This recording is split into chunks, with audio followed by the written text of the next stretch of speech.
Hello, I'm Dr. Omar Bey, and welcome to OBHealthy's Physicians Health Network.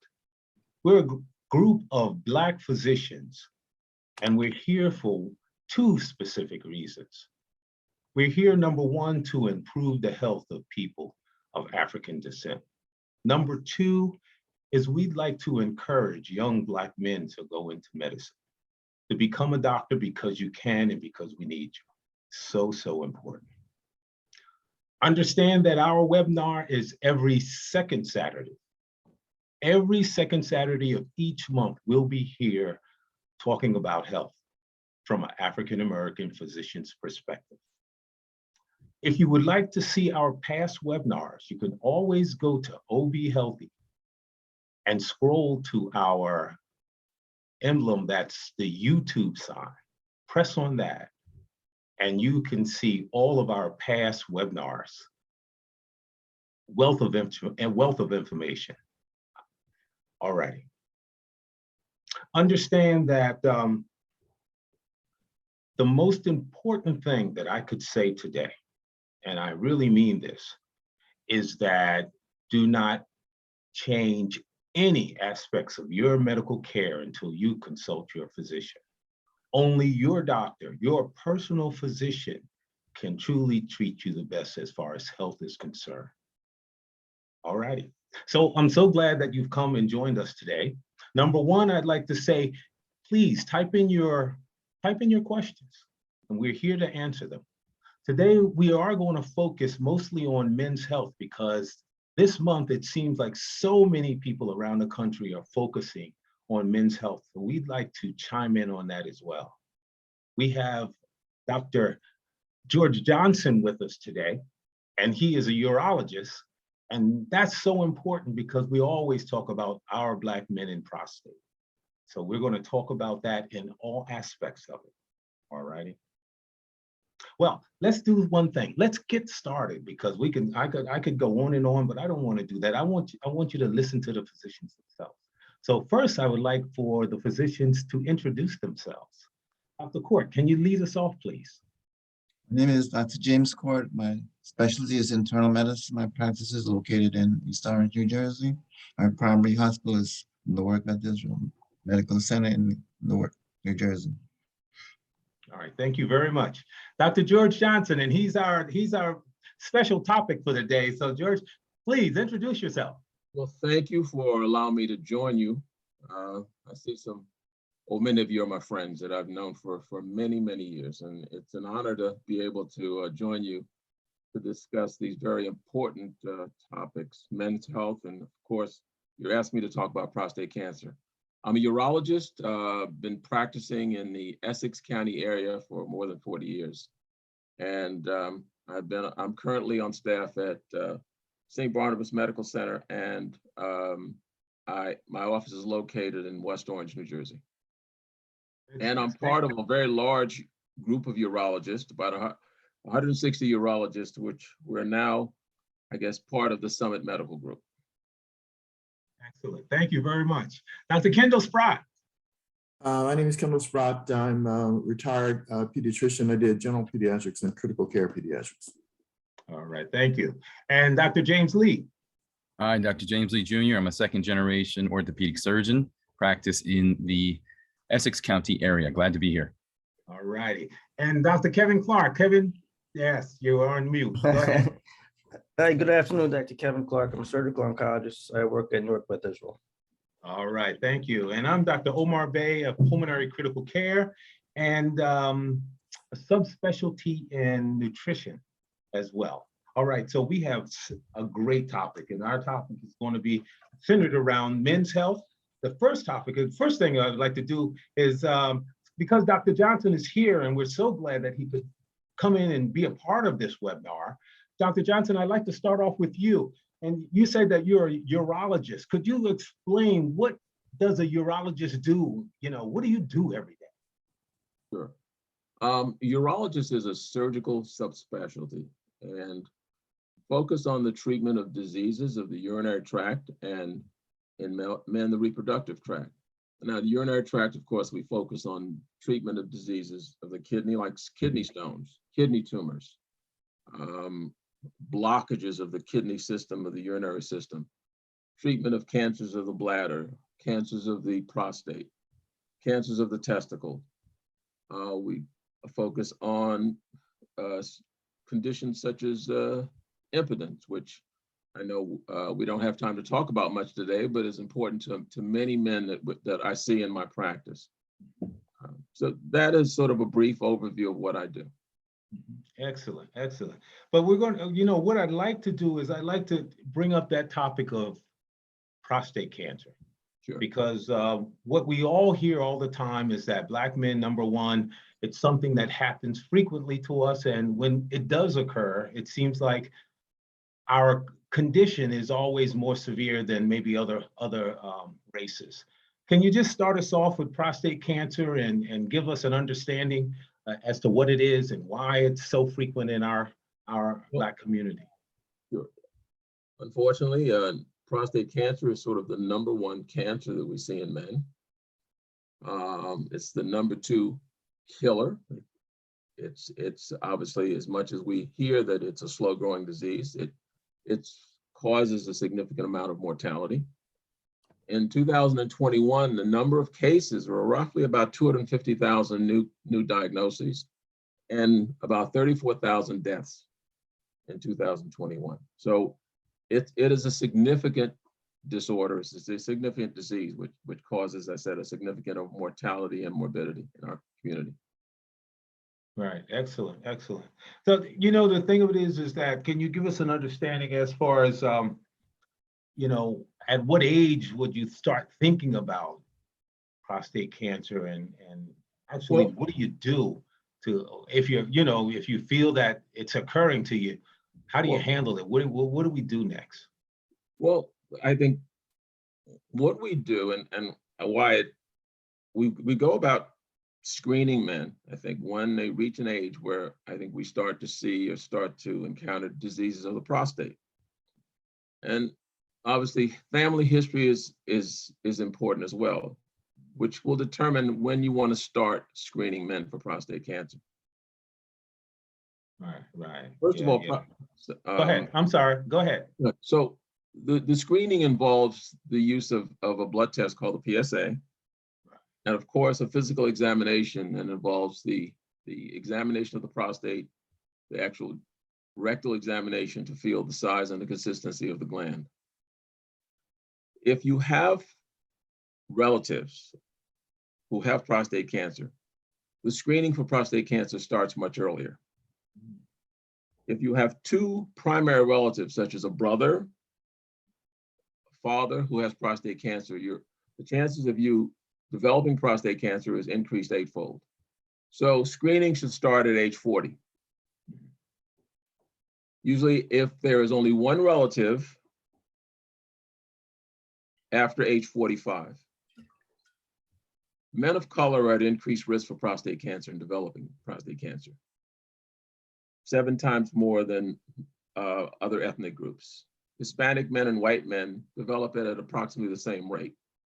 So we are, as men of color and African-American men, are at increased risk of developing prostate cancer.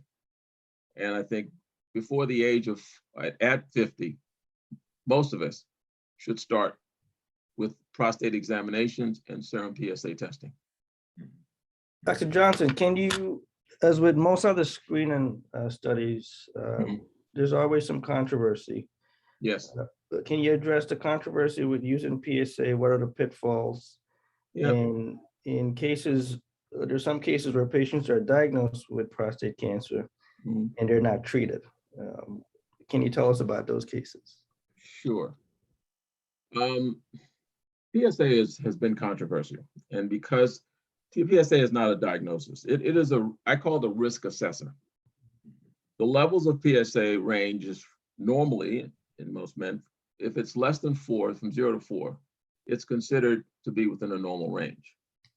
But if men who present to you less than age 50, who come with a PSA, say in the range of 4, it raises concerns in my mind. And I think I'm concerned that they may be at such a young age, less than 50, maybe harboring cancer.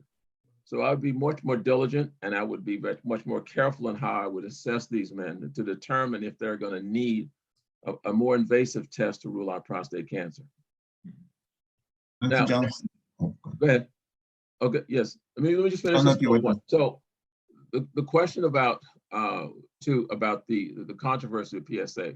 So PSAs, again, when they range from 4 to 10, there's still a lot of questions, and it's sometimes referred to as a gray zone. But the likelihood of prostate cancer being present, if you were to do a biopsy, it's prevalent. You will see prostate cancer in men who have PSAs ranging from 4 to 10, and I diagnose it all the time. When you see PSAs in excess of 10 in that age group, 50, 60, 70, you will obviously see a higher incidence of prostatic cancer in those individuals. Unfortunately, you may think that there's a correlation between the level of PSA and the aggressiveness of the cancer that you may find, and it's not always the case. You may find patients with PSAs slightly elevated, 5, 6, and still find very aggressive cancer. So I think you have to be very careful in how you go about approaching patients. If you find that a patient presents with an elevated PSA, the first thing you should do, of course, is to repeat the PSA to confirm the elevation.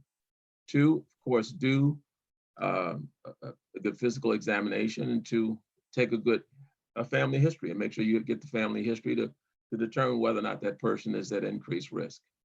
There are imaging studies that one can order to an MRI of the prostate is a test that can be used to evaluate the prostate to determine whether or not a patient may benefit from undergoing a prostate biopsy.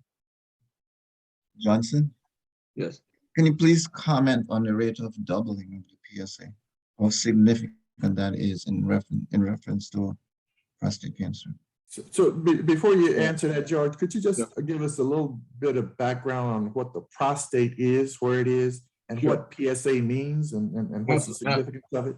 Absolutely. The prostate is an organ that's located, say, just below the bladder, and it's an integral part of the urethra, the channel that leads urine from the bladder through the penis to the outside. The prostate is a secretory organ, and it secretes material that serves to nourish the sperm. And PSA is a substance that's produced by the prostate cells, and it's what's called a protease. The purpose of this protease is that it liquefies the ejaculate, which allows sperm to move more freely once it's been deposited, it's been ejaculated, or it's been deposited in the vaginal vault, if that's where it ends up. Did that answer the question? Yeah, just but the PSA stands for. I'm sorry. The PSA stands for prostate specific antigen. And again, PSA, in terms of losing my train of thought here. Why PSA can be significant is that PSA is produced normally in the prostate cells. It normally is contained within the cells. What happens when it increases in the bloodstream is that the cells of the prostate become more permeable, and their impermeability increases, or their leakage of this PSA increases because of certain conditions. One of these conditions is prostatitis, an infection.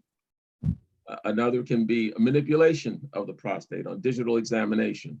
And these can be transient or short-term or brief increases. And any kind of procedure of the prostate can cause a transient increase. But of course, our topic today, and we're discussing prostate cancer, is that is one of the most important reasons for the increase in PSA, is because the prostate cells, a cancer cell, becomes permeable, it leaks PSA in the peripheral bloodstream, and we're able to sample it at a higher level. Dr. Court, did you have a question? I did. I asked Dr. Johnson to comment on the significance of the rate of doubling of PSA. PSA, all right. Once prostate cancer has been diagnosed, we follow that patient by monitoring PSA levels, usually anywhere from depending on how they're treated, 4 months to 6 months. And after they've undergone, say, a radical prostatectomy, serum PSA levels should be undetectable. So you should not see any increase or any rise in serum PSA levels after a radical prostatectomy. If you see PSA rising after radical prostatectomy, then it means that you have not achieved a cure, and the patient still harbors prostate cancer. It has metastasized, and unfortunately metastasized before the surgical procedure. If they undergo radiation therapy, and we see a doubling of PSA over a short span of time, say within a year, 6 months, the rate of doubling speaks to the aggressiveness of the cancer, and what means obviously that they have significant systemic disease, and you're going to need to treat that patient more aggressively, or evaluate them and then treat them more aggressively. When you say systemic disease, do you mean it's spread from the prostate to other areas of the body, so that even though you treated the prostate, the other areas of the body are still active as far as cancer is concerned? It has metastasized, yes. That if you had treated it as a local disease, and then you start to see a PSA rapidly climbing and doubling, it means that you have metastatic disease and widely disseminated disease, and it means that you. All righty. One other question, Yeah. George. My PSA was 4, and Right. 6 months later, my PSA was 2, and 6 months later, it's 3.9. How would you approach that patient? And within 6 months, it almost doubled. How old is the patient? Say 50. What I would do, I would examine the prostate. One, determining whether or not there was nodularity or firmness or asymmetry. 2, I would consider whether or not we would do an MRI of the prostate. I would monitor that patient very closely. If they opted or to consider a prostate biopsy, and I would probably not do it until I see a PSA would breach 4. But if I had an abnormal MRI, I would then discuss doing a fusion biopsy of the prostate. No, George, my PSA was tested on a regular basis. And then on my last visit, I turned 70. And my internist said I probably didn't need to be tested for it any longer. What's the story about not testing after a certain age? Well, American Cancer Society, NCC, and the AUA. I don't know what those are. I'll explain. I'm sorry. I'm talking to. You're talking to a lay audience. I'm talking to lay people as well, and I'm sorry. The American Urological Association, the American Cancer Society, publish guidelines to try and obviously standardize the care, management, the approach to the treatment, the assessment and treatment of cancer of the prostate specifically. Now, these guidelines defined when we should do testing, when we should say stop testing, because testing is believed, especially PSA testing, it leads to biopsies, which leads to diagnoses of what we call insignificant cancers, which leads to treatment. And I know that's a little complicated, but let me see if I can explain. Are you trying to say that all of that costs a lot of money? No, yeah, am I saying that? Yes, I'm saying that. I'm saying exactly that. Is that when you're finding insignificant disease, and actually the other side of this is that it may lead to treatment that is more harmful than it is helpful. And part of the goal of managing or treating any patient is maintaining a good quality of life. And if you end up having to treat a patient with surgery or radiation, and they lose their ability to engage in intimacy, they become incontinent, they can, I guess the quality of life degrades, and it's degraded, and I think they can be very miserable. So part of the whole issue of deciding when and if to do and stop serum PSA testing, I mean, it's been worked out, and most of these recommend that men after 70, unless they have significant amount of symptoms, shouldn't undergo serum PSA testing, particularly if a man 70 has a PSA, I think the AUA says less than 6, probably does not need to go and have PSA testing unless something significant occurs, such as he develops blood in the urine, he develops pain, he develops difficulty, a lot of difficult urination, frequent urgency, or retention. It may not require further PSA testing in the absence of these symptoms. Men who are obviously very robust and, as you say, are still very active, I think they may choose to continue testing. I have patients 70 plus, actually 80, and I have a very honest discussions about it. And I explain to them that it's not recommended for them to continue having testings of their PSAs. I said, and I'd ask them what they want to do, and many will say, some will say, yes, I want to do it. Some will say, no, you're fine. We will not do that. So, George, would you biopsy someone who is 70 years old and PSA of 6? it would depend on whether or not they would choose to undergo the test after our discussion, because I'm not going to automatically recommend it. I would have a long discussion with them. I would explain the pros and cons of biopsy, whether or not it's needed, but I would have a very detailed discussion about the risks of the biopsy, sepsis, infections that can occur, bleeding, et cetera, and the possibility of having to undergo some form of treatment if cancer was detected. But I would give that patient the opportunity to make a decision after our discussion. All right. So would I automatically say that they needed it? No. Yeah. Is it a small percentage of patients that you find after 70 that develop prostate cancer? Is that, I understand the money factor, but the percentage is low as well? Well, it's not only about cancer. It's really about the aggressiveness of the disease that's found. Right. Okay, if you're finding low risk disease, talking about Gleason 6 cancers in a 70-year-old, and the other things that you have to weigh when you're talking about undergoing a biopsy is, life expectancy. If someone comes in a wheelchair who is, has a life expectancy of less than 5 years. Number one, do you biopsy that patient?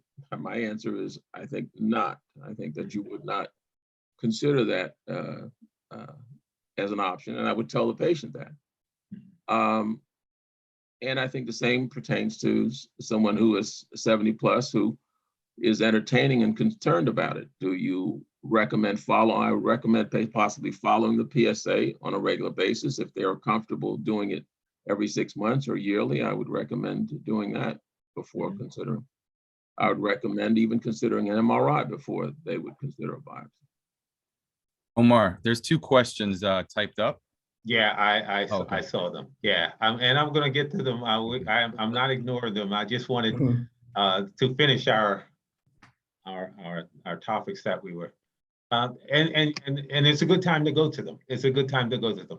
The first question that's come up is, and thank you for the questions, and please just let others know out there, even if it's females that may have a question about, prostate or their husbands or significant other is not here, they can ask those questions as well. The first question is Saul Palmetto, and hopefully I'm pronouncing that correctly. Palmetto, yes. Yeah, a good over-the-counter supplement for managing prostate cancer?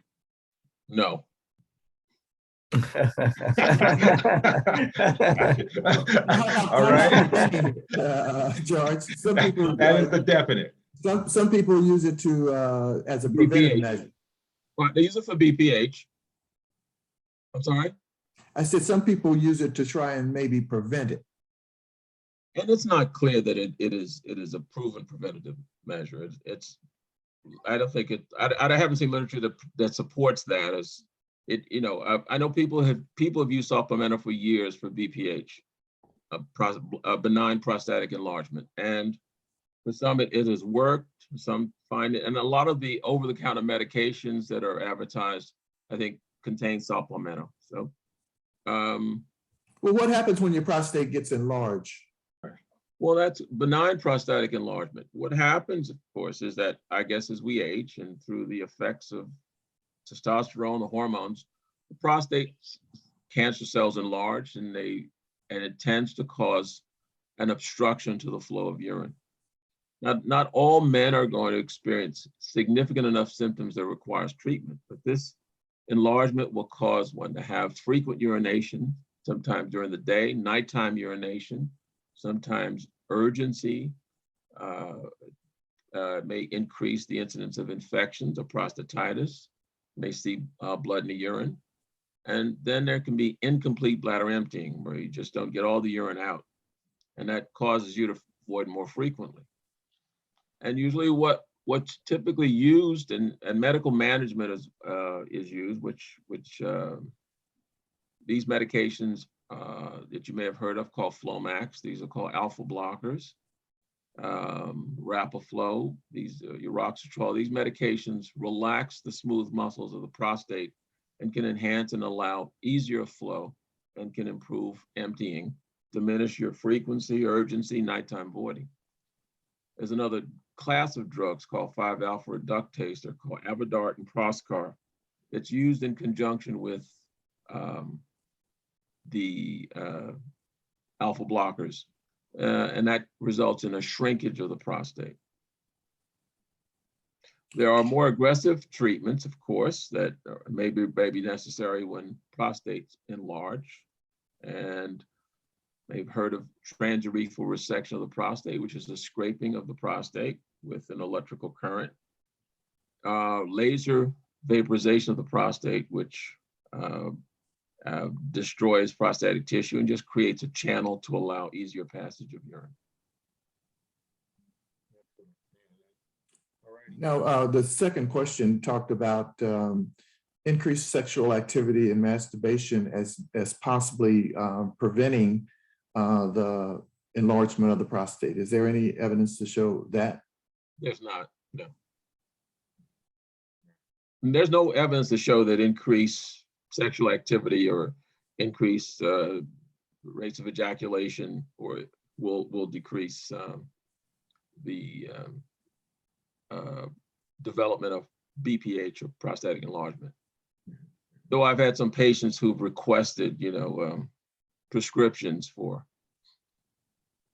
to allow them to engage in sexual activity more frequently. So with their significant others. So I've had to do that on a couple occasions.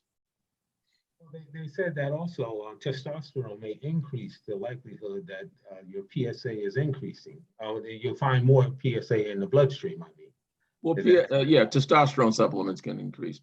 Right, can increase the size of the prostate. It can increase testosterone level. Yes. Mm-hmm. Does I know you already. Huh?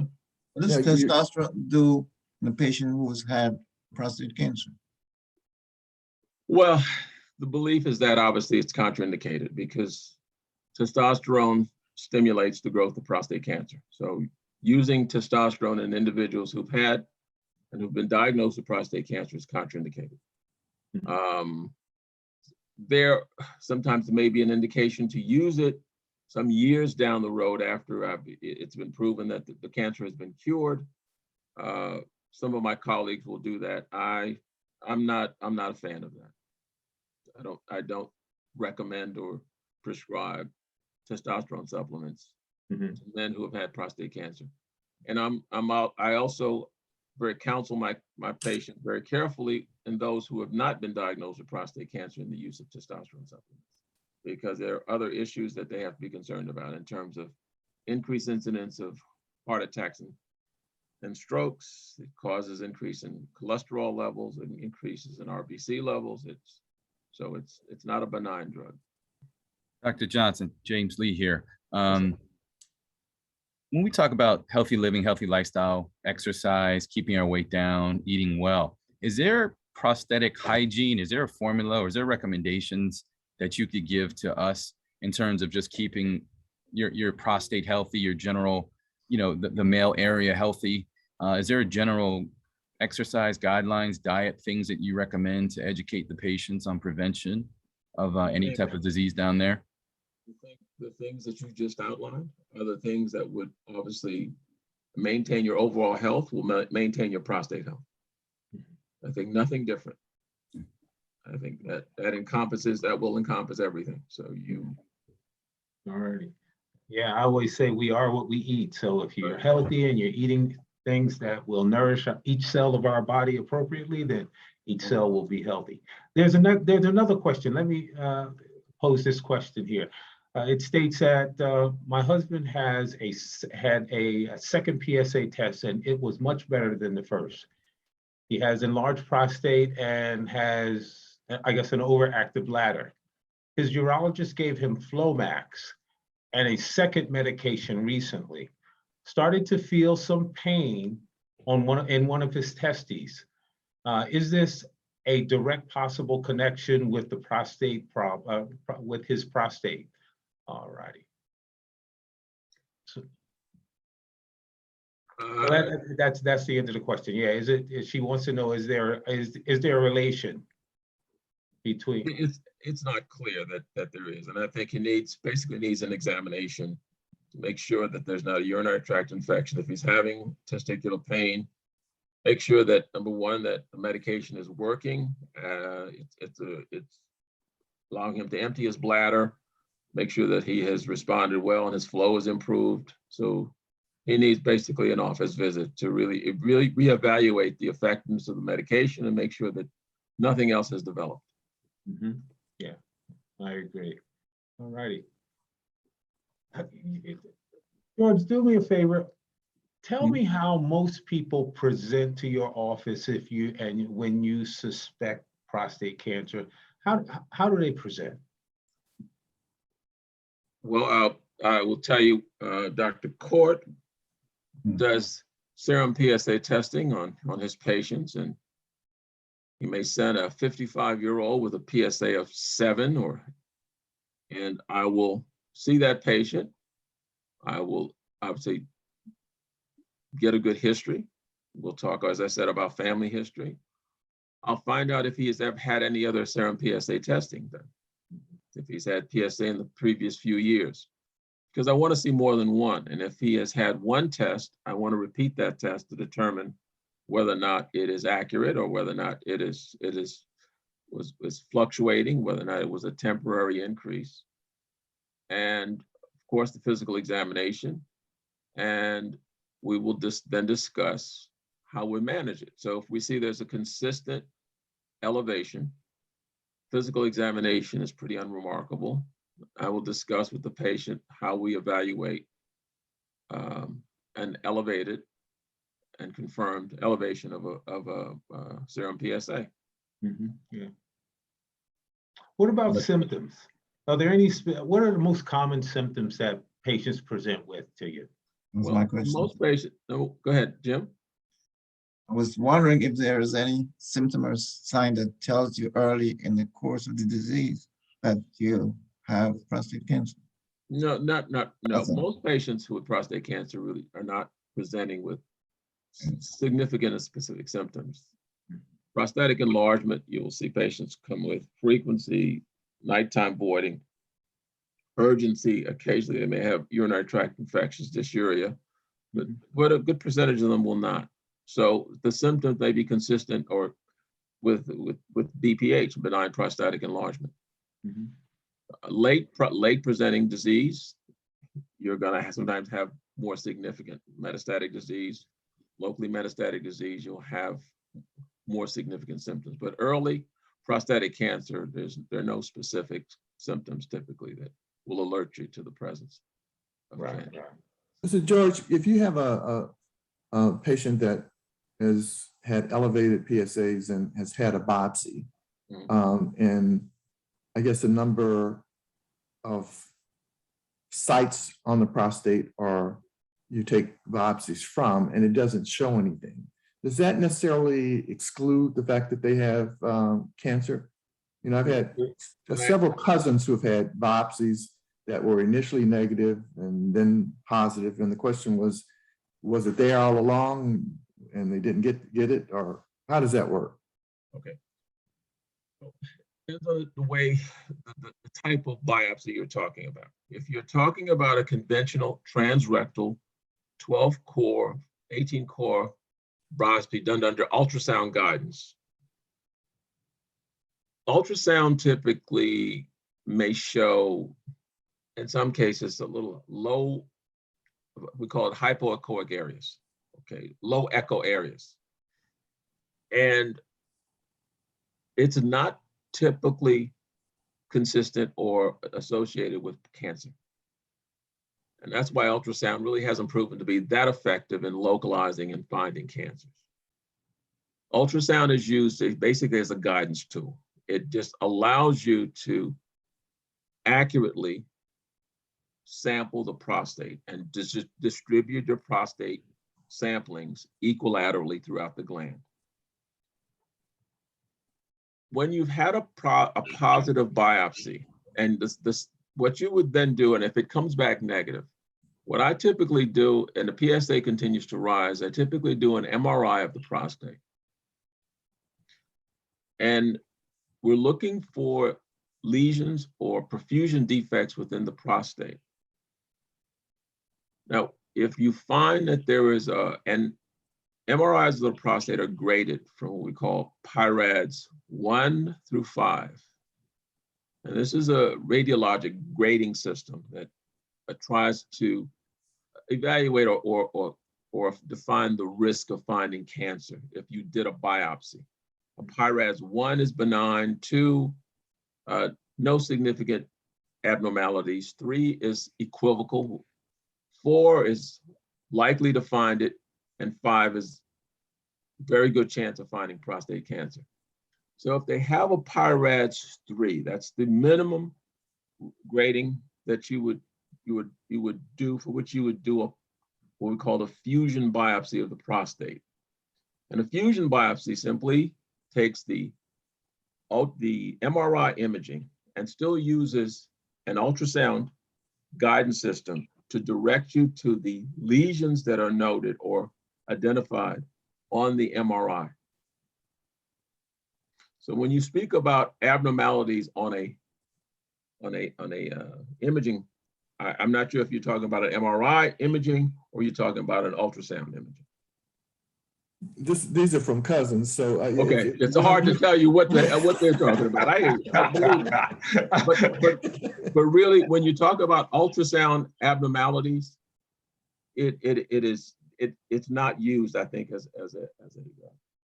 So what you're talking about is the false, what's the false negative rate on your testing, and it depends on what your pre-test. False negative as what? I'm sorry. What do you mean now? So if you do a test, oh right. Yes, yeah. So if your pre-test probability is high, and similar to other cancers, we have systems where radiologically it can predict what the potential probability of cancer is. If it's above 90% and your biopsy comes back negative, then that's considered discordant. In cases that are discordant, you have to do something to resolve it. So it's either repeating the biopsy or doing an additional tests. But that's a frequent finding in other cancers that we have also. Yeah, and I mean, there's obviously these genetic tissue testing. There's a test called Oncocyte DX where you, if you get prostate, you get a negative biopsy and you're trying to determine whether or not there's a a likelihood of cancer in the surrounding areas. This oncocyte DX, which looks for the methylation or an abnormality, a genetic abnormality in the tissue surrounding the biopsy sites, which suggests, again, these are risk assessors that suggest that there's possibly cancer there. And you need to take another look. You need to take another dip in the pool, or as they say, do another biopsy to find out if you have missed it. And the likelihood is that if they had a negative biopsy one, and they went back later on and if it was found that you're right, they missed it. It was a small area that they missed.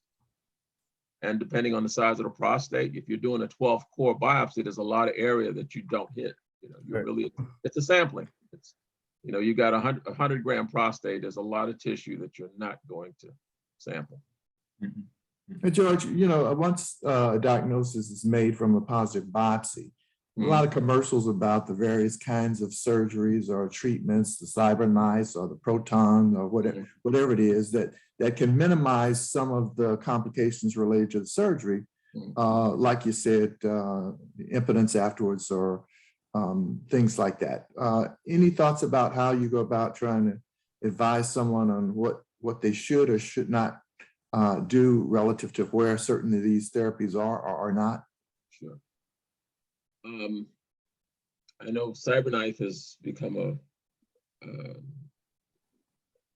advertised quite frequently. Proton therapy has been around for 20 plus years, I think. Well, the first site was out in Loma Linda, California, and I remember having a patient that wanted proton therapy and went out there and spent several weeks to have it done, and I still see him. And just for the lay audience, we're talking about radiation, just so that I'm sorry, I apologize. I think I'm talking to you all. I apologize. I apologize. I'm sorry. I'm forgetting we're talking to lay audience. Yes. So we're talking about radiation therapy and cyber form of radiation therapy. And there's another form called intensity modulated radiation therapy, which is 8 weeks. CyberKnife is an intense 5-day treatment. Now, there's still a lot of questions about the effectiveness of these short terms, very convenient, intense radiations and whether or not they're effective. And I think there's just not enough information there yet to conclude how effective they are in eradicating disease and eradicating prostate cancer.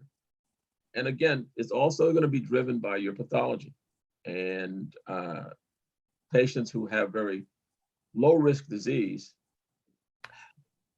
one of the recommendations, and the AUA, the American Urological Association, recently published guidelines for the management of low risk prostate cancer.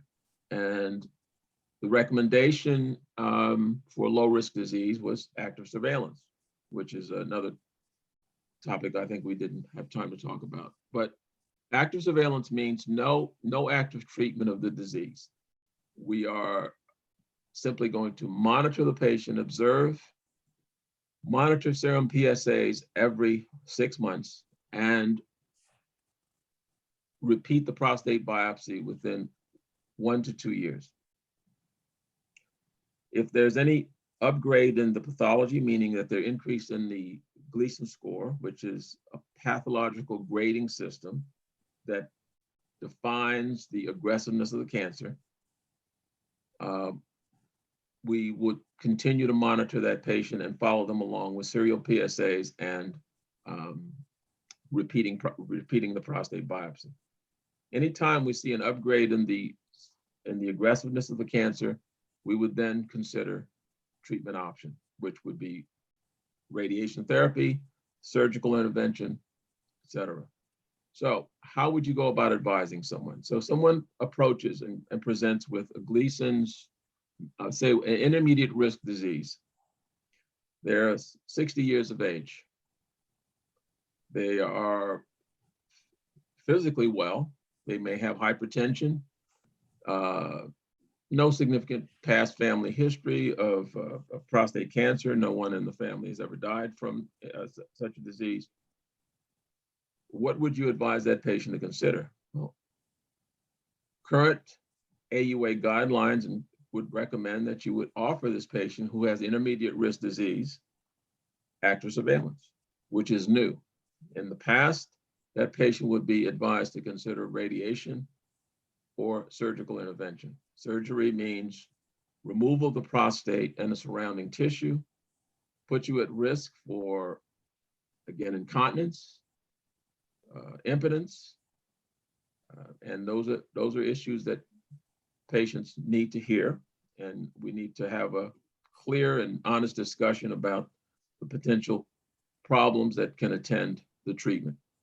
Radiation therapy may be associated with less or fewer incidences of incontinence or impotence, but there are some patients that will have some of these problems related to the radiation therapy. Secondary cancers is another issue that is not talked about many times with radiation therapy. And Now, that would you active advise surveillance, someone that has low risk cancer to take medications that would improve the flow or might shrink the prostate? Sure, I mean, those are reasonable options, absolutely. You're talking about Flomax or Avodart. Mm. Sure, yeah, absolutely. so you're saying active surveillance is included in the options alongside radiation or surgery? Yes, that's the latest AUA, American Urological Association guidelines for the management of favorable intermediate risk disease. So Gleason 7, 3+4. Right. Yes, that's published in May. And As well as low risk, right? As well, definitely as well as low risk. right, Low definitely a low risk, but Low the risk is intermediate risk definite. is. The intermediate risk. How do you feel about that? Do you think? I mean, as a listen. When I read it, I was kind of scratching my head and saying, I'm not a fan. But they're talking about wanting to repeat the biopsy within a year. They're saying only PSAs every 6 months. So I scratched my head on that one. Believe me, I was. yeah, not for this forum. There are a number of issues. I think with that. This is the May of 22 that came out. That just came out. So what you're saying is that you would be a little more aggressive. It's always uncomfortable when you leave Have a cancer. lower threshold. I'm uncomfortable with an intermediate risk cancer Right. in a patient and not treating it. Yes. Right. Okay, that's what I want to know. I want to know. I I'm understand the uncomfortable. studies and I understand what somebody's research said, but you've been doing this for 40 years and you understand what I'm saying. I hear you. I think the issue is if you have someone like that and you do the active surveillance and then it spreads, it metastasizes. Yes. And the question is whether or not you could have prevented the metastasis. It's too late once it's metastasized because Right. you didn't go after. I think we've extrapolated a little bit. Certainly, the prediction of the natural history of low risk. I think we have enough data that it's safe to do a watch and wait. The intermediate group, I think, can go either way, and I think it's to me, it'd be very uncomfortable putting those patients in just active surveillance. Right. It is, and it means this too. It means that number one is that you've got accurate pathology, Right. and that someone has, if you had, you're talking about a 3+. When we talk about Gleason score, we're talking about a grading system.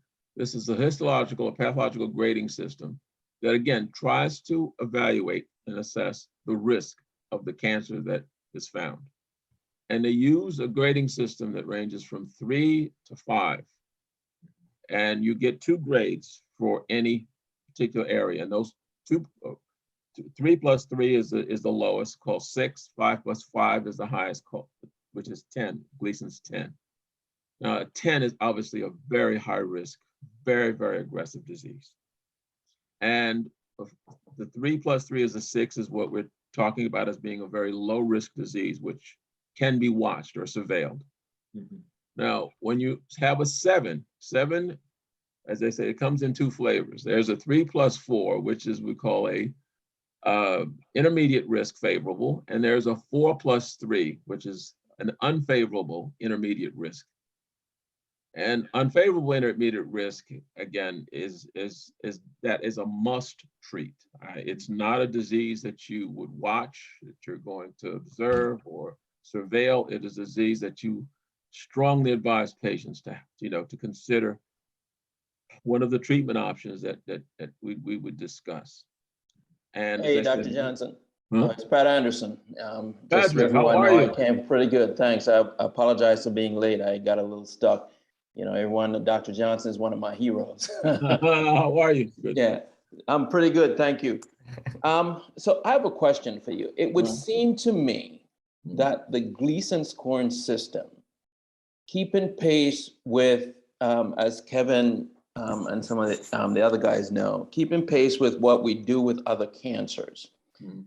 When you evaluate risk factors, I think we've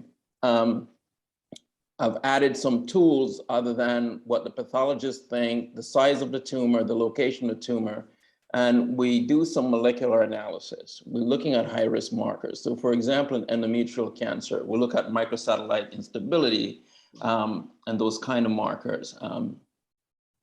Is there such a molecular analysis of these prostate tumors that you integrate with the Gleason system, which has been around for years and years and years, that complements the analysis of what defines low risk, intermediate risk? Because we've seen, for example, in uterine cancer, patients with grade 1 disease, which is kind of how the cancer look, early stage disease, stage 1A, less than 3% of those patients should do well with just surgery, but they recur in 2-3 years. That's unexpected.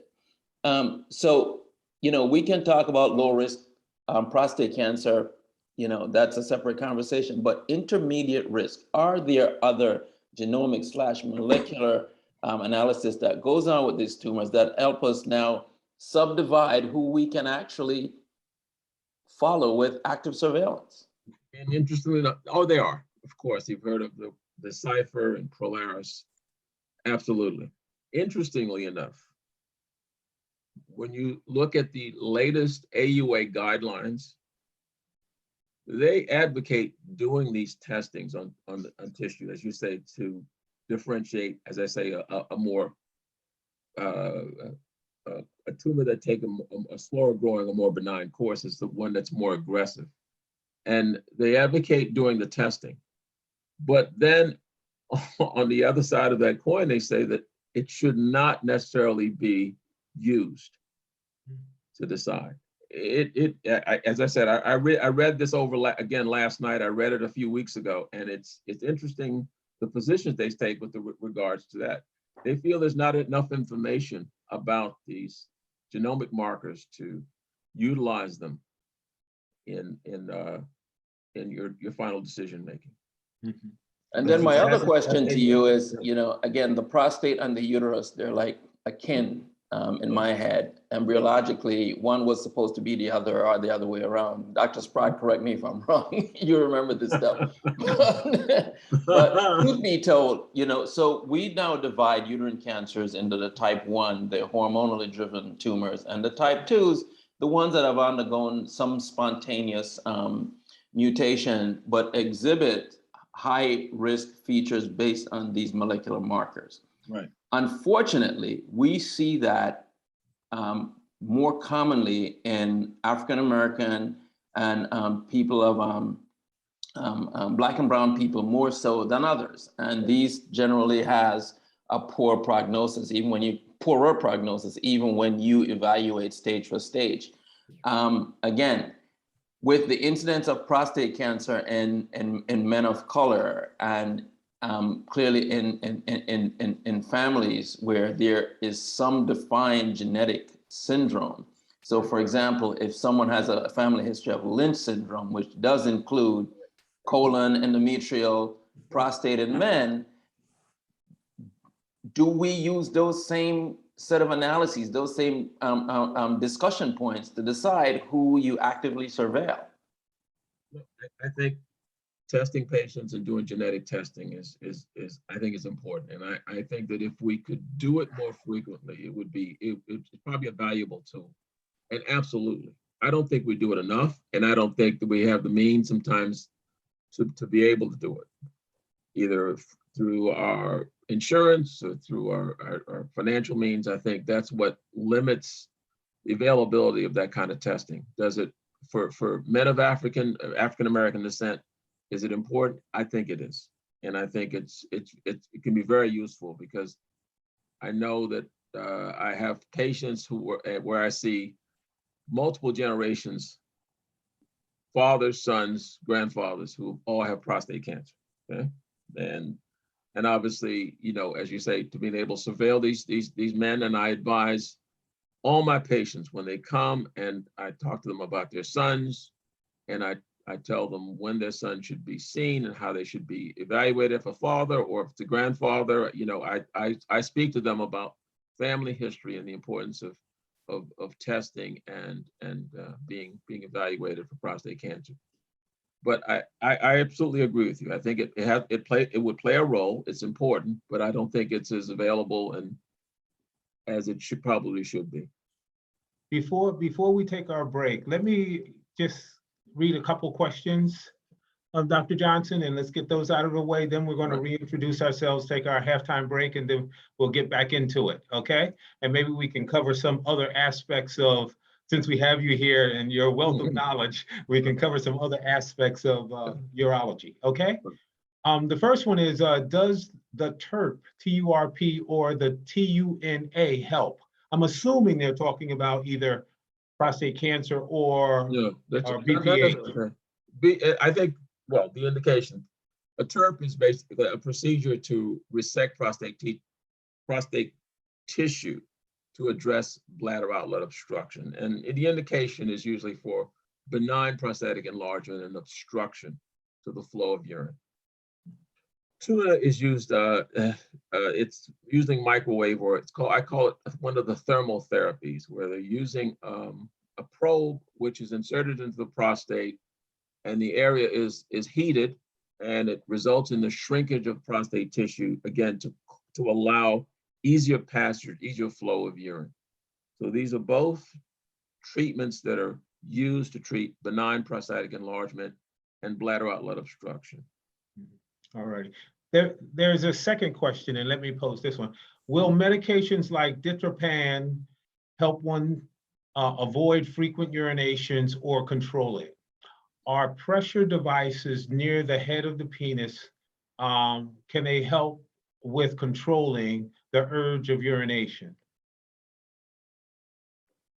I'll answer the second question first. I wouldn't advise to use any kind of device to control urges at the tip of the penis, that is, or some sort of obstructive device or clamp. No, I think that's not advised. I wouldn't advise that. Ditropan is a class of drugs called anticholinergics, and these drugs are meant to try and relax the musculature of the bladder and try to ease the incidence of frequency and urgency. It can also make urination more difficult, and it can cause you to retain and not to be able to urinate. So one has to be evaluated carefully if you're going to use such a drug, and if you're being prescribed such a drug. I'm sure the doctor will be aware of that, but you should be checked to make sure that you can empty your bladder if you're going to be maintained on such a drug. But it is used to address urgency and frequency. All righty. The next question is, please discuss HDR treatment outcomes from your experience. This is radiation therapy. I gather it's high dose radiation treatment, I'm assuming. Yeah, and that is high dose radiation is as a form of radiation that's used sometimes to treat prostate cancer. How frequently it's used now, it is not used as frequently. We used to use it, and I used to be involved in using it when we used radiation seeds more frequently in the past. And a patient would stay overnight, and they would have a device put in that would radiate the prostate over a 24-hour period, and they would be administered a very high dose of radiation to the prostate and pelvis. it is one of the methods of trying to address and treat localized prostate cancer. It can be associated with a lot of side effects, as any form of radiation is, and so there's not a lot of information now about the effectiveness, and it's not used that much anymore. Okay, all right. And the last question is there any known Prostate? I'm sorry, for prostate cancer. For prostate cancer. Okay. Yes. Is there any known connection between diabetes and prostate health? Well, specifically prostate, no, but obviously urinary symptoms and poorly controlled diabetes. I think we know that patients are going to urinate more frequently and like nighttime voiding. So urinary symptoms are very prevalent in patients who have poorly controlled diabetes. Yeah. All righty. So let's take our halftime break, and we're going to come back with Dr. Johnson. I'm so happy that he could be here with us today, because this is truly, truly a blessing that we're going through this for our men of color. So let's do this. I'd like to, because several of us came in during our discussion, we're going to let me allow each of us to reintroduce ourselves. Dr. Court, can you start us off, please? James Court. I practice in East Orange, New Jersey. My specialty is internal medicine. And Dr. Johnson, can you give us another introduction? Sure. I practice urology, and I've been practicing urology for 40 years in the Essex County area, part of a group called NJ New Jersey Urology. I'm located in West Orange, New Jersey. Thank you very much. Dr. Sprott. Kendall Sprott, retired pediatrician, did general pediatrics and critical care pediatrics. All righty. Dr. Lee, please. Dr. James Lee Jr., second-generation orthopedic surgeon. I serve as the head team physician for the recently crowned East Orange Jaguar football team that was 13-0 this past season. Nice. All right. All right. And Dr. Kevin Clark. Dr. Kevin Clark, surgical oncologist. I work in Newark, Beth Israel. All righty. Dr. Patrick Anderson. Dr. Patrick Henderson, I'm a board certified gynecologic oncologist. I work out of Newark Beth Israel Medical Center. All righty. And I'm Dr. Omar Bey, pulmonary critical care and a subspecialty in nutrition. Understand that our webinar is every second Saturday. That is the second Saturday of each month at 1 o'clock. You can tune in to OBHealthy and be a part and come in and ask your questions. And I'm just going to talk to all of those who are viewing today. If you have a question, don't be too proud to type it in. Type it in because we want to answer that question. All right, and if you have missed any of our webinars or want to go back and view webinars that we've had, that you've heard in the past, just to get more information, you can go to our website, OBHealthy, and scroll to our YouTube and click the YouTube channel will come up. And please subscribe so we can continue to bring that YouTube channel to you. The most important thing that I can say today, and I truly believe this, is do not change any aspect of your medical care until you consult your physician. Only your personal physician or healthcare provider can truly take care of you as far as medicine is concerned. All righty. I'd like to thank OBHealthy for allowing us to use their platform to bring this webinar to you, and understand you can always go to their website and find out more about Physicians Health Network and all of the other health educational programs that they have. All right, so let's just go back, and I think we have a few more questions. All righty, but we'll get to those. Yeah, Dr. Johnson. And before we get to the questions, I'd just like to say that, there are some other problems that may be symptoms that prostate cancer is coming about. And can you describe things like prostatitis? What, that word has come up in the past, and what is prostatitis? Prostatitis is an infection of the prostate. Bacteria from outside can come into the prostate. It can cause urinary tract infection, and for it may cause frequency, urgency, difficulty urinating, sometimes blood in the urine. can cause fever. Patients with prostatitis can become quite ill. They may require hospitalizations and intravenous antibiotics. It typically is responsive to antibiotics and it usually resolves without any consequences. So George, is it true that both gonorrhea and chlamydia might be responsible for causing prostatitis? That is definitely a possibility, yes. so any type of infection, any bacteria, Any type of infection, right? yeah, can cause that. And if you have a urinary tract infection, you know, how does that play with other organs becoming infected? Is that something that can cause prostatitis? Like the bacteria can go from one area to the other area? Yes, to the prostate, sure. To migrate, I'm sure, to the prostate from the GI system. But in general, I think we're talking about infections that ascend. So if someone has sexual contact, the penis has a urethra that flows through it that goes to the prostate. And so you can have a GC or a chlamydia that starts to move its way up, and it can move its way up into the prostate. Usually most urinary tract infections are infections that involve the bladder. Again, they can be ascending as well, not so frequently in males as in females. But again, if you have an incomplete emptying of the bladder, that urine can serve as a way for bacteria to grow. Remember that when you have a bladder that fills, it fills because the kidney is making urine. And as the urine starts to grow, the bladder expands, and once it reaches a certain point, you feel the urge to urinate. And if you have an incomplete emptying of the bladder, then it takes less additional urine to cause you to have that stretch and to feel the urge. So a lot of times that people have frequency, they're having incomplete emptying of the bladder. And that could be from, as George said, prostatitis.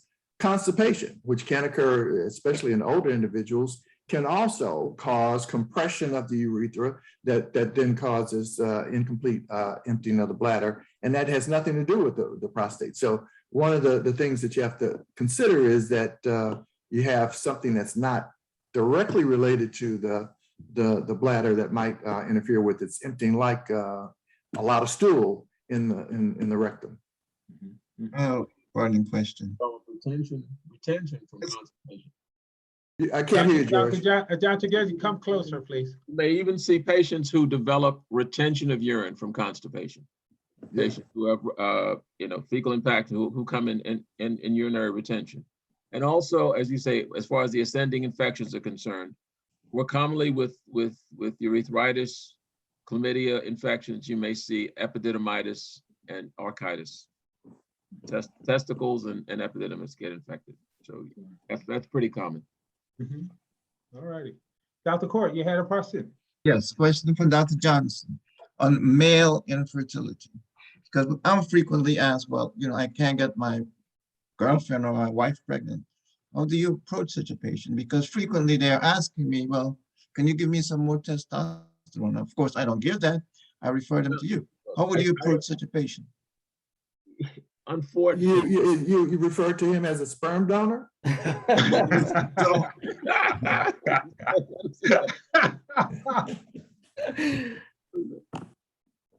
unfortunate thing is that we are seeing an increased incidence in male infertility.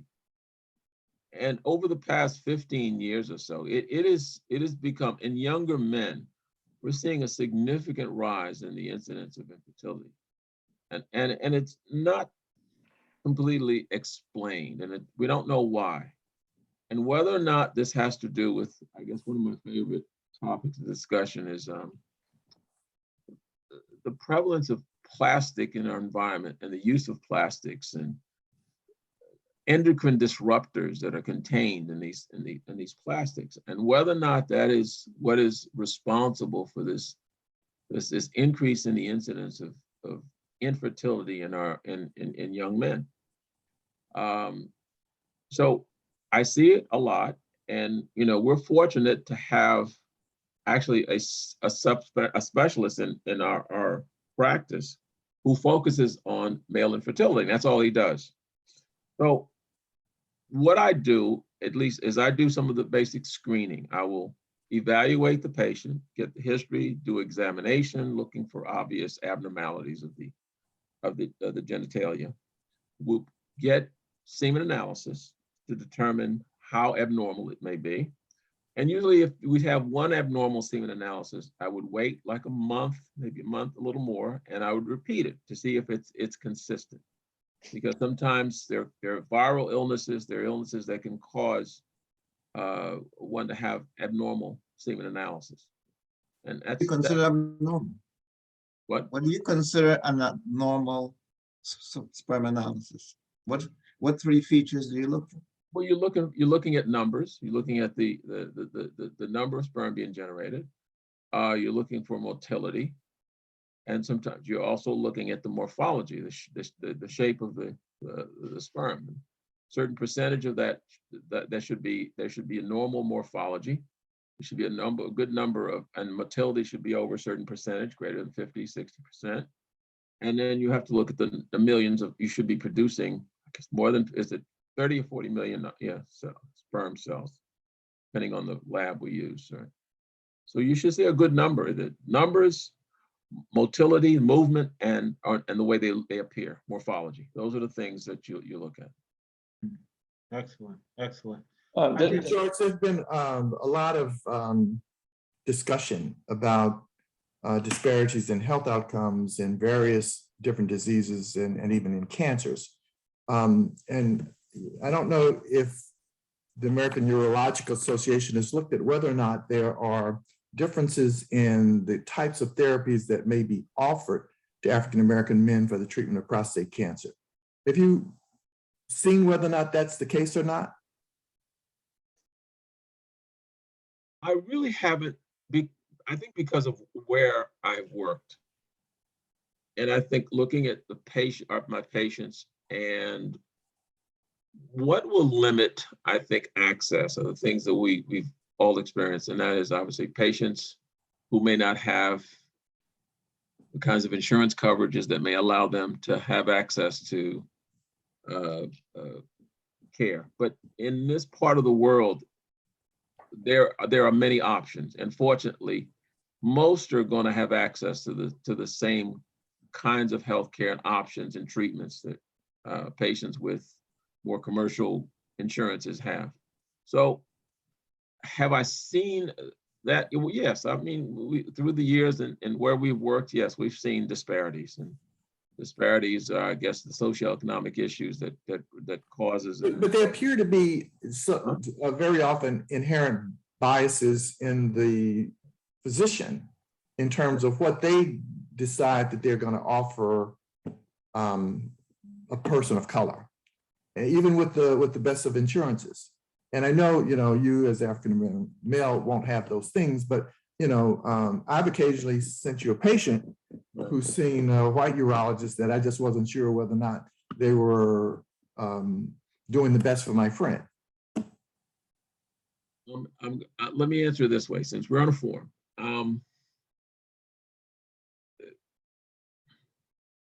Many times, I guess, in the practice of medicine, I think we find that this business is driven by, do we want to talk about this? But it's driven by money and by procedures. And there's the bias, I think, exists, has more to do with, I think, the need for these practitioners to earn a dollar and to make a living than it is to give that patient the best advice possible or to give them the best option in terms of treatment. And I understand the distrust that exists. And I have discussions with the patients all the time, and those who have come to me for second opinions, who have concerns about the kinds of advice they have gotten from other physicians. Because I think I'm one of 2 African American urologists in the state. And I think the other is rarely here and doesn't practice that actively in the area. But And that's a discussion I have with a lot of my patients about, this whole issue of a level of comfort being, believing that they're getting an honest assessment of their condition and given good options as far as treatments for their disease is concerned. And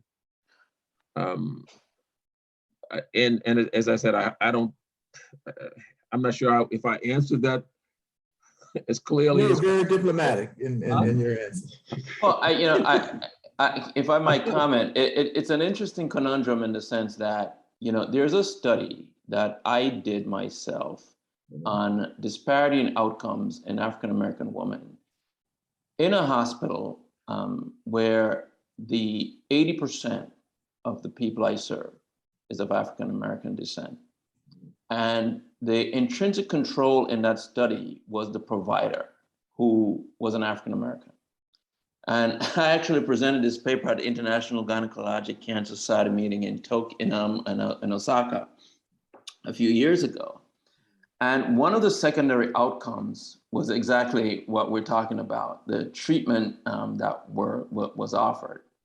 And even though the numbers were a little bit skewed in that the majority of women with the uterine cancers that I see, particularly high risk, high grade uterine cancer, were African-American women, that when we look at technology, the use of modern technology, robotics and laparoscopy versus traditional laparotomy approach, I find that I myself was offering the traditional approach to more African-American women than other races. So then I had to step back and ask myself, why? And this is after having several conversations about on whom to use the robots, patient who has insurance, no insurance, and actually walked out of meeting and said, I refuse to participate in any program that has a two-tier approach.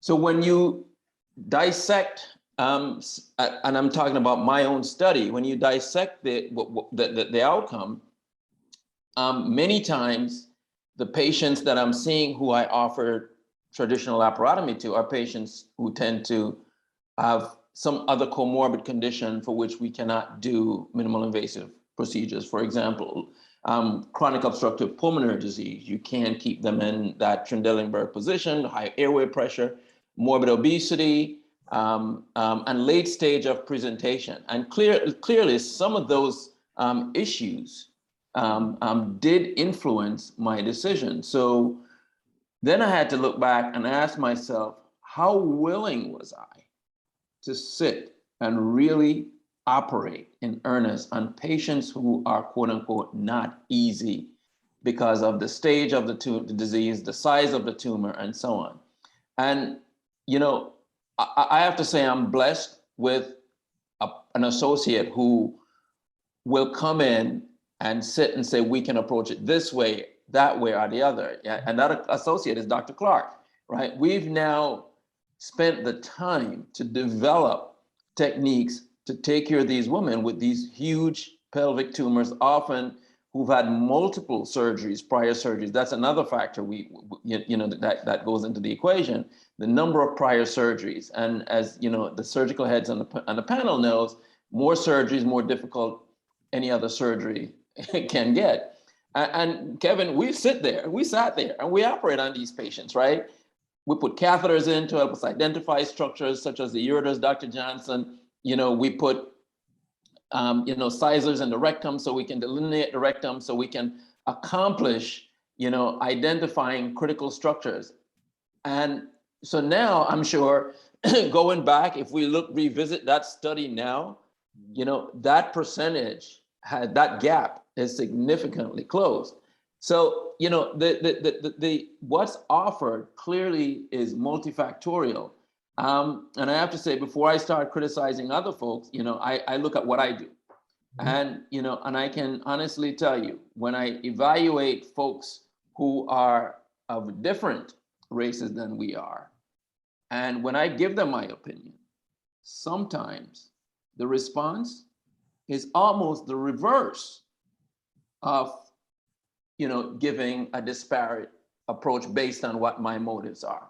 So for example, there's a young lady who saw me, very young. She has endometrial cancer at a young age. And they've tried conservative management in order to spare her fertility. And when I sat her down, I said to her, listen, the proof is in the pudding. You failed multiple conservative trials. This is what I would do. I would offer you cancer surgery. I would use a minimal invasive approach. But let's try to do some esoteric things, such as oocyte preservation. And she looked at me as though I spoke a different language, because that conversation was never had. And I think, when you approach recommendations, and I'm kind of looking at it in the reverse direction, I have to convince my folks and convince other folks that I really know what I'm talking about. Yeah. Right? The reverse is true. I've seen our folks who come to me, and I can tell you this, the case of a patient with a granulosa cell tumor, recurrent, who someone wanted to do it laparoscopically. And I clearly stated, listen, I would not take that approach. I would open, I would do a complete staging, do a washout. She went back because I obviously did not tell her what she would like to hear. So it's a complex set of conversation. It has to do with physician's motive, physician's preference, physician's experience, and sometimes patients' own motives, what patients want to hear. And sometimes we really have to take the time and really confront the patient, African-American or otherwise, and say, listen, I may not be saying to you what you want to hear, but these are the recommendations. And these are my recommendations based on my experience and my opinion. A lot of times what makes it is a very difficult topic, but I think a lot of time what makes it easy is, especially if it's a straightforward situation, what you're offering is standard of care, and you can show them that this is the evidence of the proposed procedure. This is what I'm offering you, and you can look it up on any site, and it's got to be consistent. So usually that's how I get I counsel patients. Now, when the situation becomes a little bit unique, then you're using your judgment. And in those situations, I tend to be more conservative. So you do what is the safest thing to get the desired result.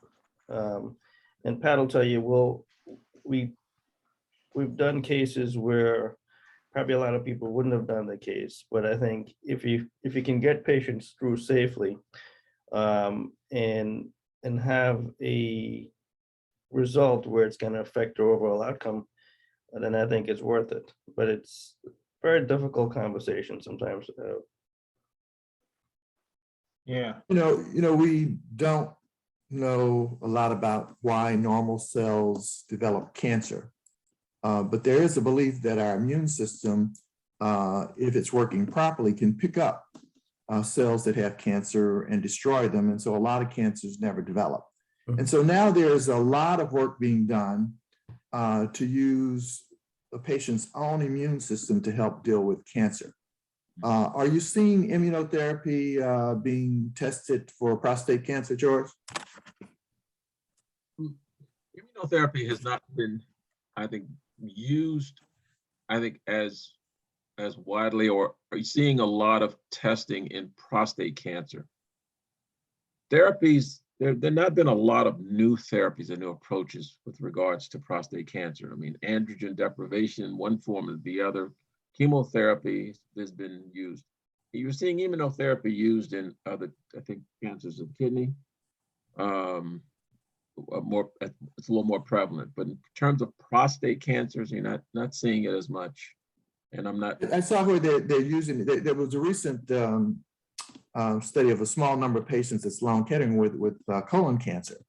Right. But I did see something where they were using immunotherapy on patients that were resistant to almost other types of therapy. And so it's sort of like a last resort.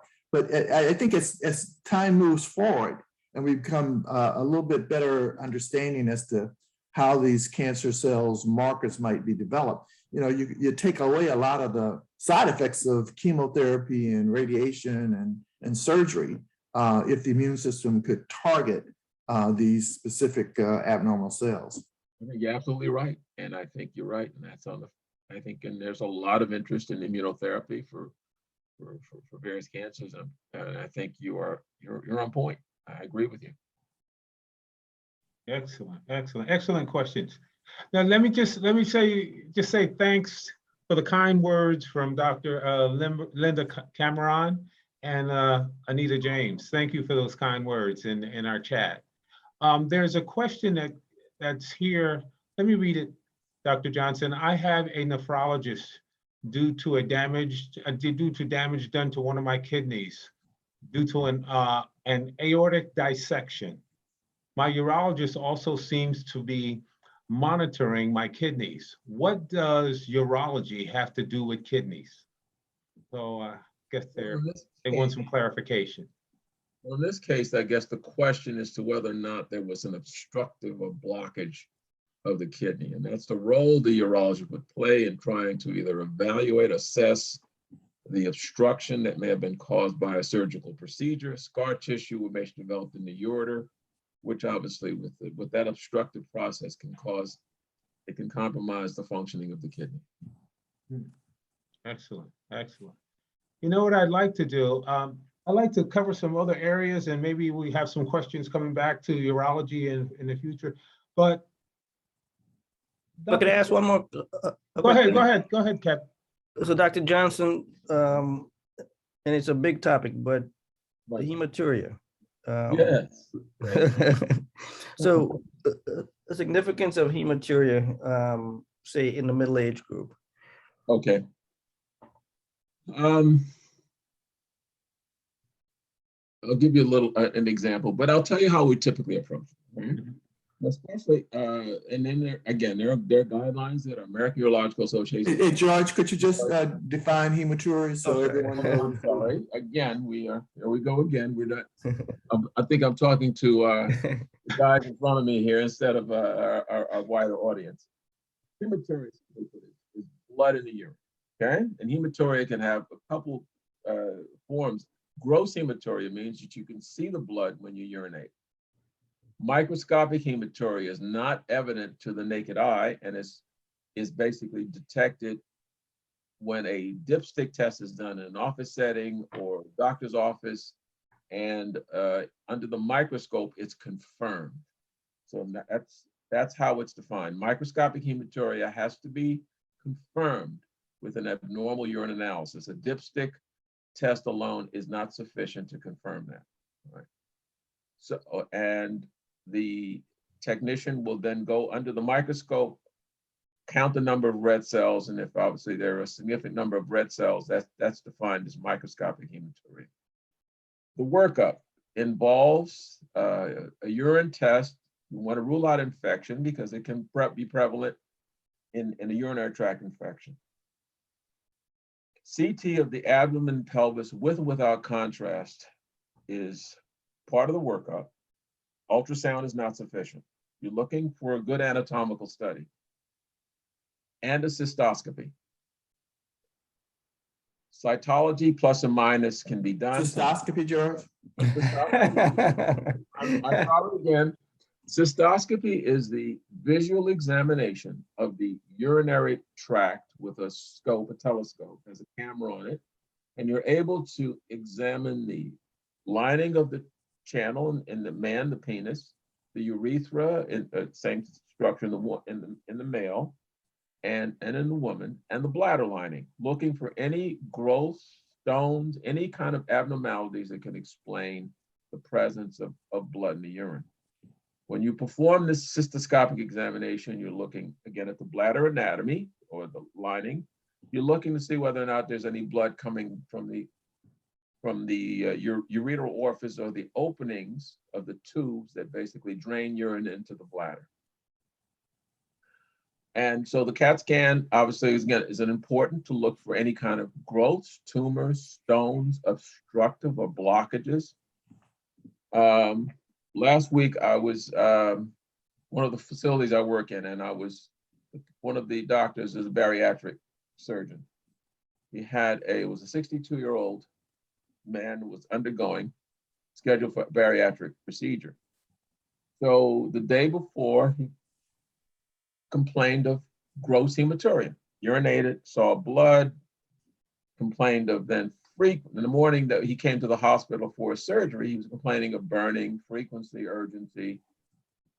The surgeon asked me to see him. So I questioned him, we spoke. He had not seen blood in the past, had no history of stone disease, had not had urinary tract infections. And so I told this doctor, I said, look, you need to, 62, got a lot of issues, I would say, you need to work him up. So we did a CAT scan, and I did we did the urine test, what confirmed the presence of, actually at the time it showed no blood. And I had a procedure, and so the anesthesiologist came to me and said, can I read the report of the CAT? Dr. Johnson, can you come a little closer? Because we're losing you. Every once in a while, we miss some words.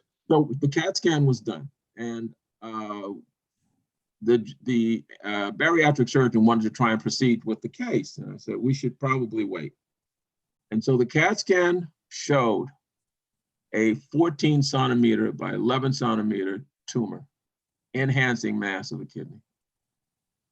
So it was a surprise, but the reason you do the workup and the reason you evaluate patients who come with hematuria to make sure that they don't have a tumor of the urinary system. And this man unfortunately had a huge tumor, which explained. You know, but going as far back to medical school, and I still remember, I can't remember who stated it, but they used to make a difference between painful and painless hematuria. Correct. Yeah. That's true. And cystitis, bladder infection, or absolutely. Right. And think of tumor if you're thinking about painless hematuria. Yeah.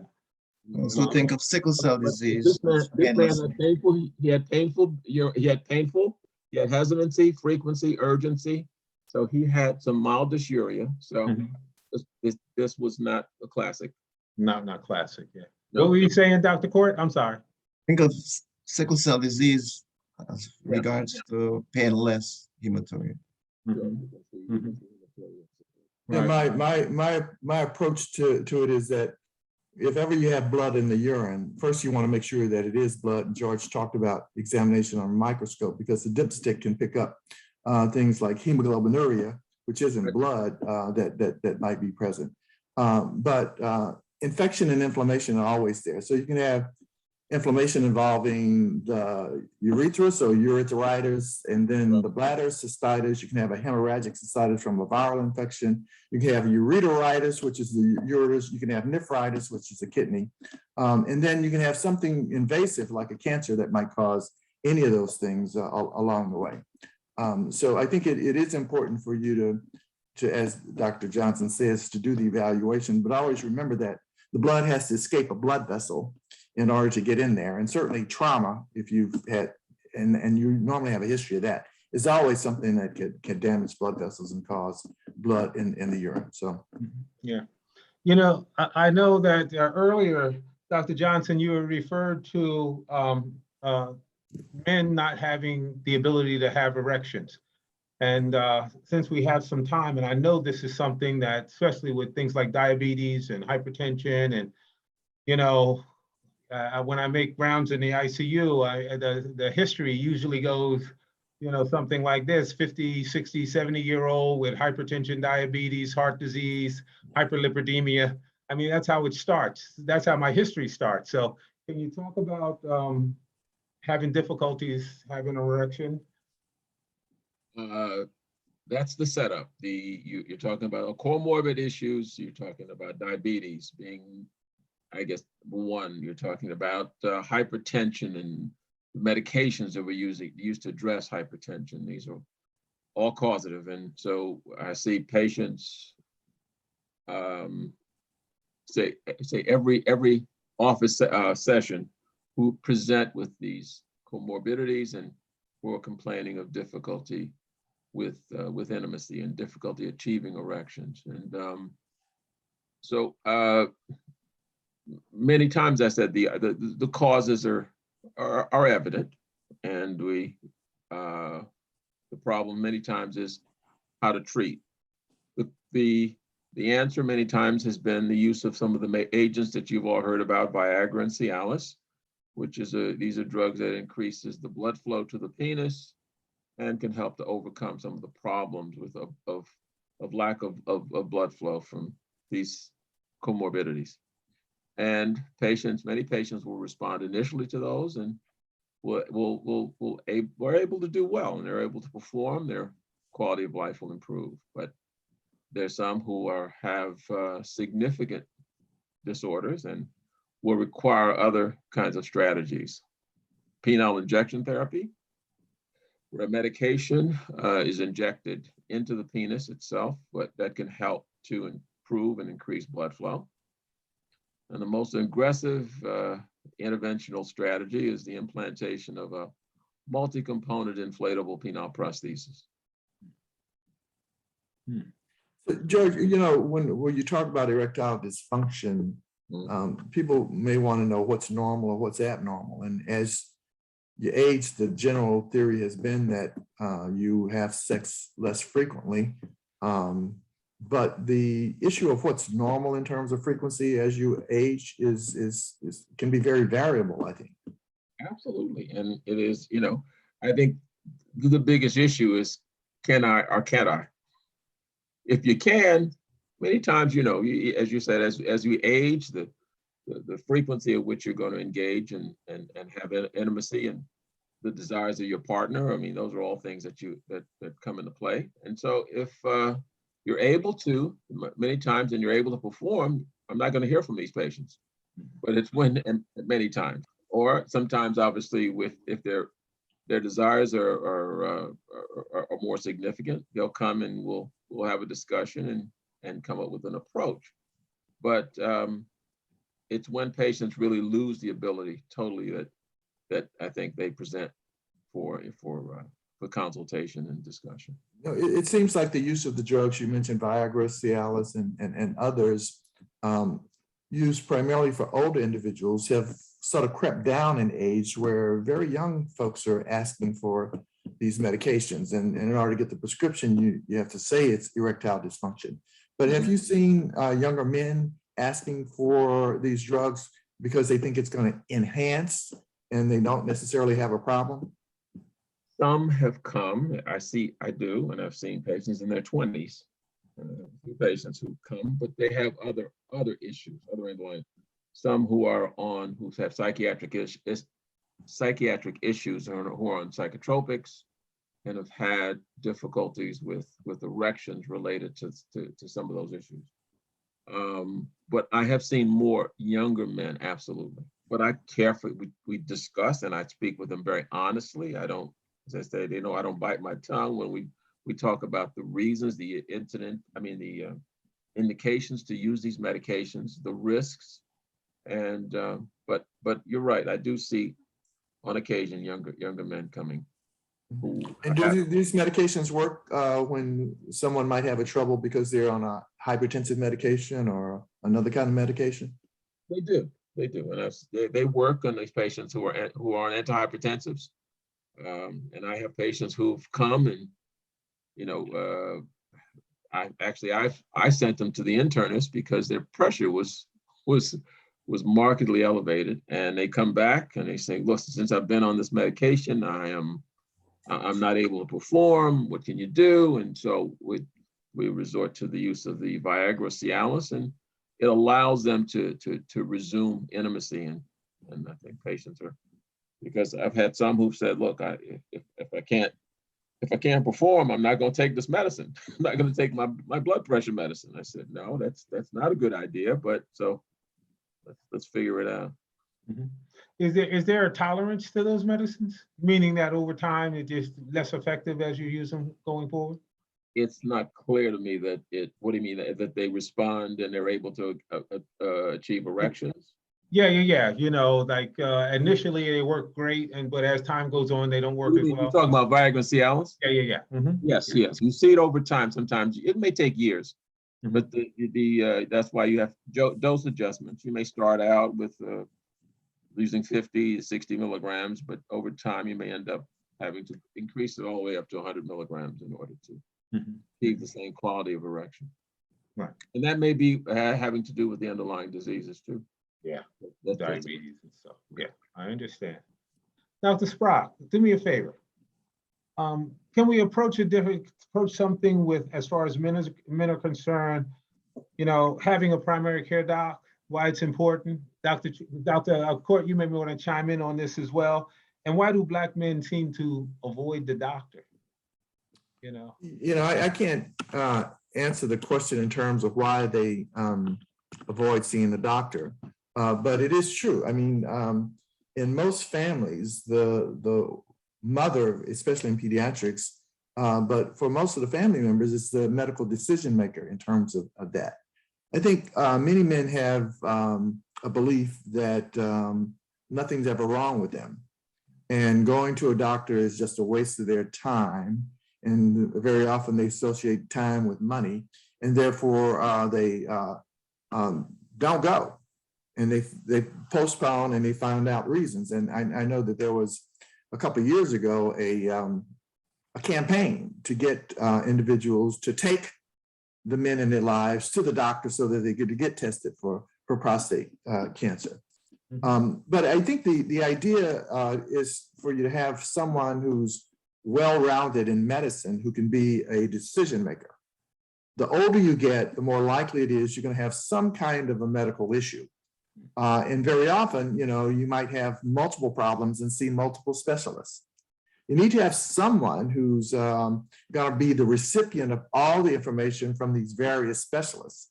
Because very often these specialists, unless they're in a group practice, and George mentioned he's at Summit Medical Group, and so the doctors that are the primary care doctors get automatically fed the information because they're this network of multi-specialists that are all within this group practice.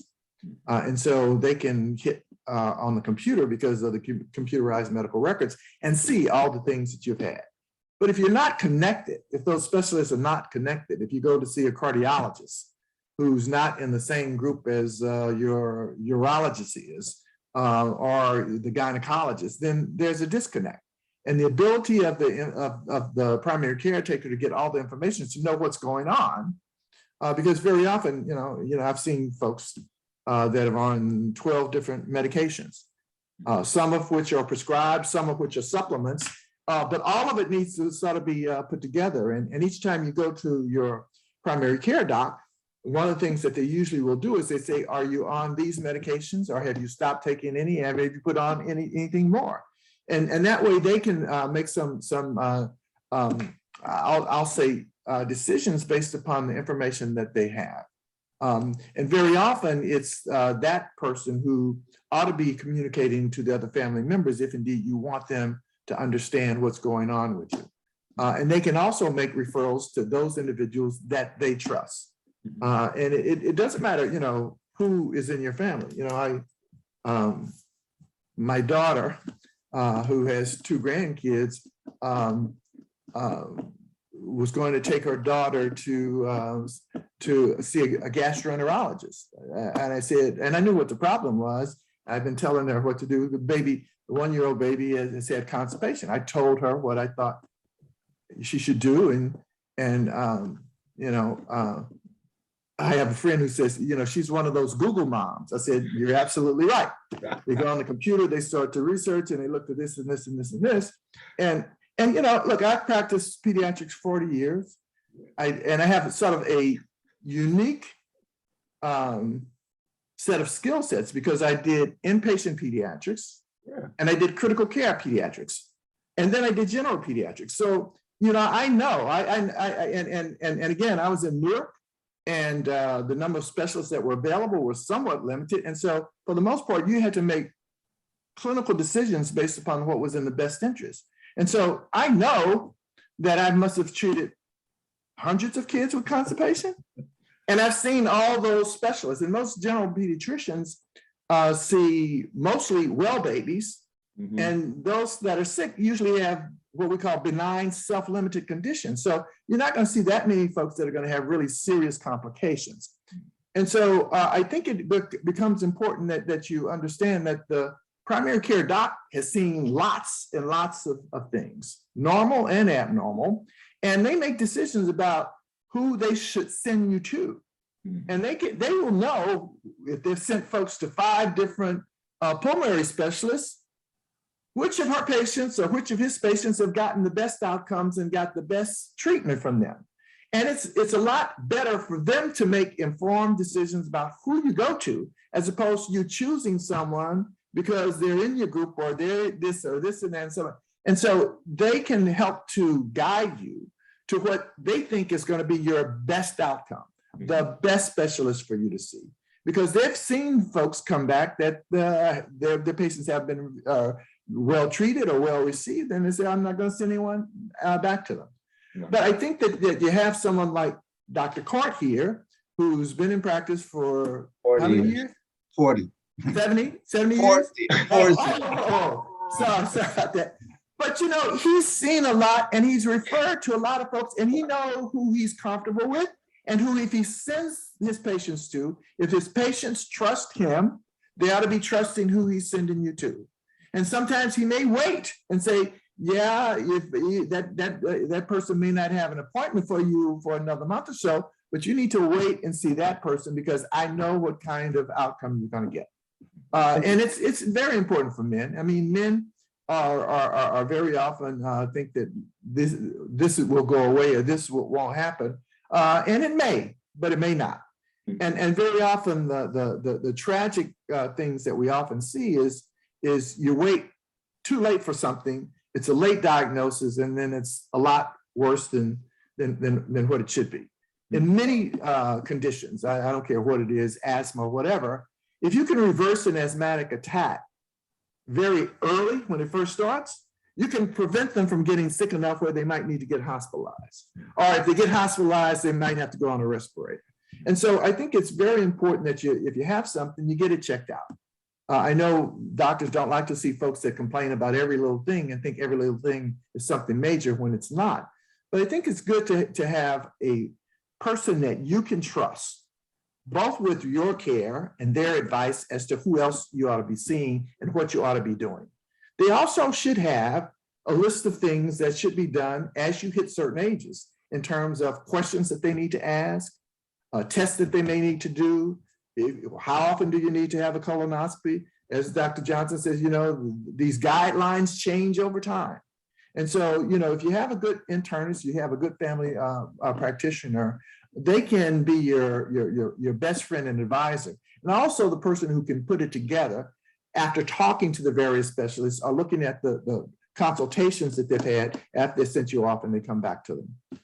So I can't think of any person more important, especially someone that you have faith and trust in.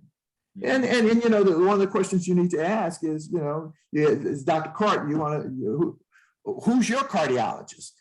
Because you know that if he sends you to his cardiologist, then that's likely to be the best cardiologist that he has in mind.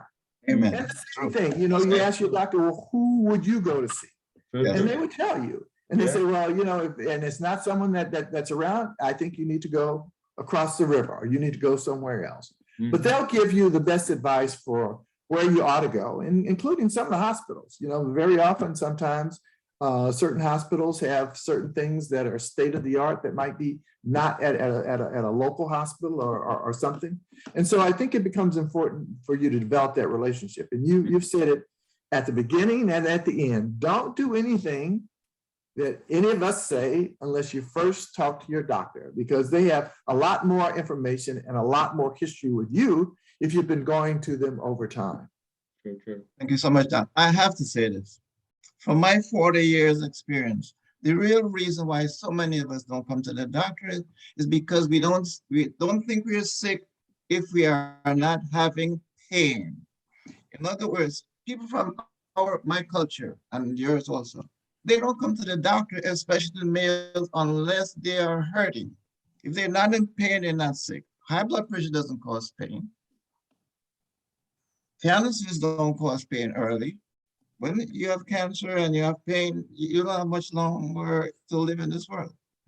We run a mission to Guyana, the third world country. And in October, November, it's going to be emphasized to all the participants, please get a checkup. You should not wait until there is pain. Pain is not the only manifestation of sickness. Get that checkup, get that checkup. It will help you in the end to overcome most diseases that you may have. True, true. The other thing I think, Dr. Court, is that some folks don't want to know. They don't want to know if something's going to be very, very serious. They'd rather go on, even sometimes if they're in pain, but very often they just don't want to know that something bad might come if they go to the doctor. That is true. That's right. I think you're right. And I agree with things that you've said about patients and their reluctance, as you say, to choose a physician or primary care physician. But I have that discussion so often with patients who come to me, as a specialist, but I talk to them about having and selecting an internist, and I use a sport analogy. I said, your internist is the quarterback. He or she is the one that really manages and oversees everything. She has all of the information about you, about your hypertension, diabetes, your heart, and the information from me will go to her or him, and they will understand what to do with it and how to use it. But it is important that if you have to be hospitalized, that you are going to have someone that you have confidence in, that and that who's going to take good care of you. But to try and meet someone for the first time when you're acutely ill is just not a good day, and it's not a good experience. So to have, George and I were classmates. Donna, my wife, did OBGYN. I don't know how many patients she had where she was their only doctor. They felt very comfortable in seeing her. And so they wanted her to prescribe things that really an internist ought to do, but they had that comfort level and they trusted her and they'd go to her.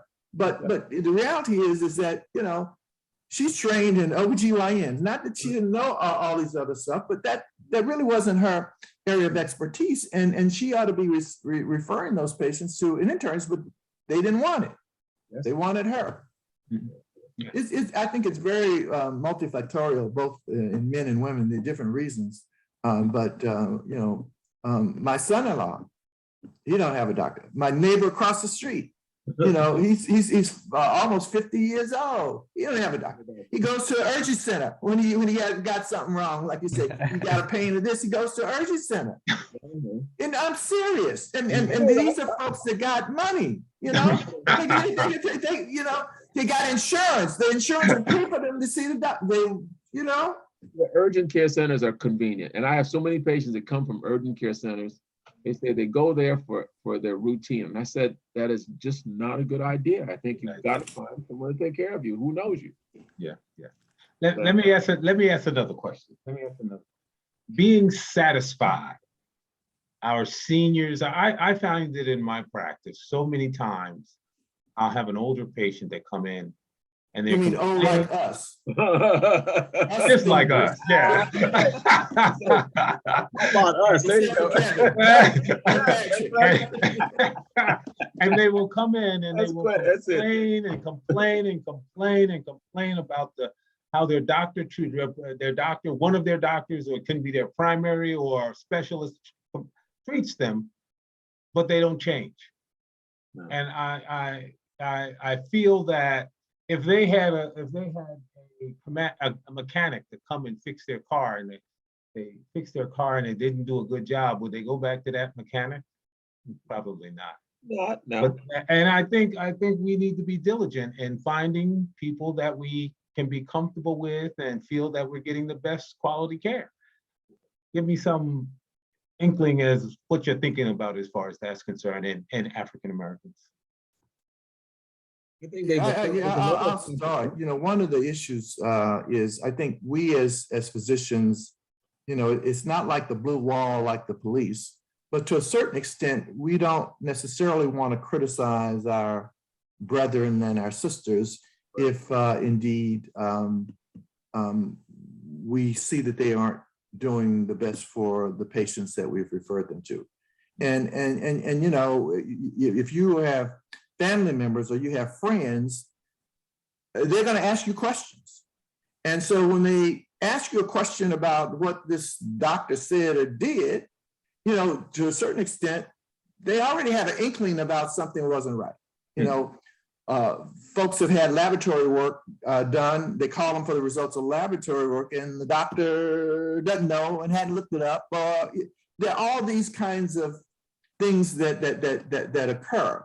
And so I think that it becomes important for us to talk to our patients about some of the referrals that we've made and consultations that we've made, and say, well, I think maybe you ought to see someone else.